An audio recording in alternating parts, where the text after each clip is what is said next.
I've been studying Sufism for a long time, and I'm always in awe of the relationship between creation and creator, as explained in Sufism.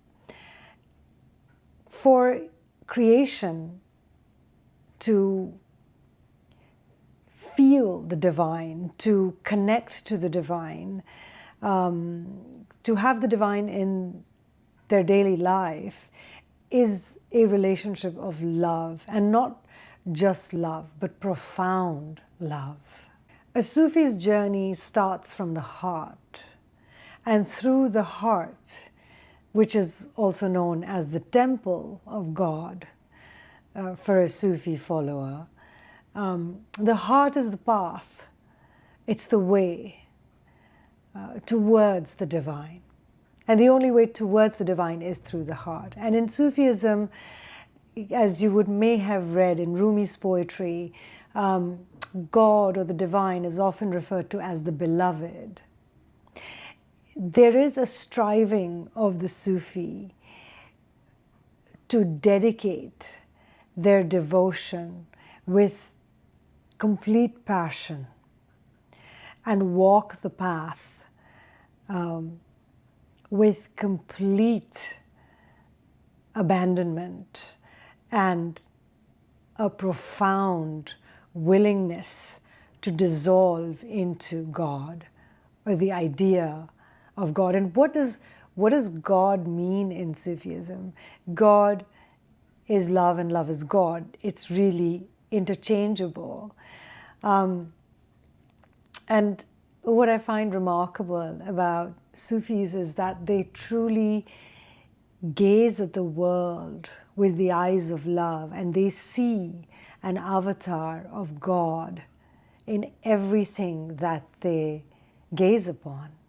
And they believe that nothing is outside of the creation of God. And this is very much like other mystical traditions as well. But what I've come to understand, and what I know in my limited knowledge about Sufism, is that it is so very deeply infused with love, so that when you worship, when you pray, when you turn to God, when you communicate with God, or with, in fact, the beloved, it is a communion of intimacy. It is a complete bearing of soul. It is a complete and full desire to melt and dissolve into the divine. The Sufi's journey is from the duality of the world toward unity with God, so that everything that they do witness in this world and they see it simply as a manifestation of God and nothing else, which is why I feel they are capable of a kind of benevolence that is truly unmatched. For the Sufi, God is not a father or a judge or a reprimanding entity. God is the beloved. God is the center, is at the center of your heart. And relationship with God is a relationship of falling in love with all of creation.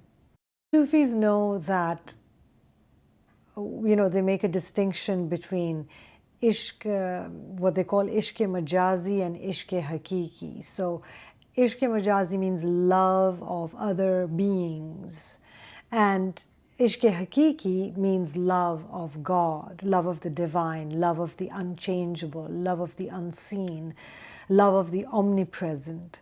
And so they know that loving another flawed mortal can and will lead to disappointment, inevitably. Therefore, they train themselves to make God the recipient of all their love, so that they feel that they are loving that which never dies, that which never falters, that which never betrays, that which never changes, and that which is forever and always present. And for me, I find a very interesting parallel between this and what I have studied in the Vijnana Bhairava Tantra, as translated by Dr. Lorin Roche. And to that end, I want to read to you the sutra, which is a doorway of meditation. So in this book, there are 112 gateways to the yoga of wonder and delight, or you could call them doorways of meditation. But I see such clear parallels between what mysticism teaches and what the Tantra teaches. So in Sutra 12, Dr. Roche loosely translates the Vijnana Bhairava Tantra and says, there is a current of love energy that flows between earth below and sun above. The central channel of your spine is the riverbed. The streaming is as delicate and powerful as the tingling touch of lovers. Entering here, radiance arches between above and below. Your whole attention resting in the subtle, vibrating in the center of the spinal column. Tracing this current between earth and sun, become magnetism relating all the worlds. What this sutra tells me is what I study in Sufism, that everything from the earth below to the sun above is a current of love energy, that all that has been created in this world has been created and manifested out of love and that energy of love. The central channel of your spine is the riverbed, and that word is so beautiful. Riverbed. The streaming is as delicate and powerful as the tingling touch of lovers. So the streaming of that love energy that is traveling to and from your spinal column is like the tingling touch of lovers. It's electric. That love energy that has created everything from the earth below to the sun above, the one that is streaming in your spinal column, is electric. Entering here, radiance arches above and below. So just feel these words with me as you imagine becoming awake and receptive to that current of love energy streaming up and down your spinal column.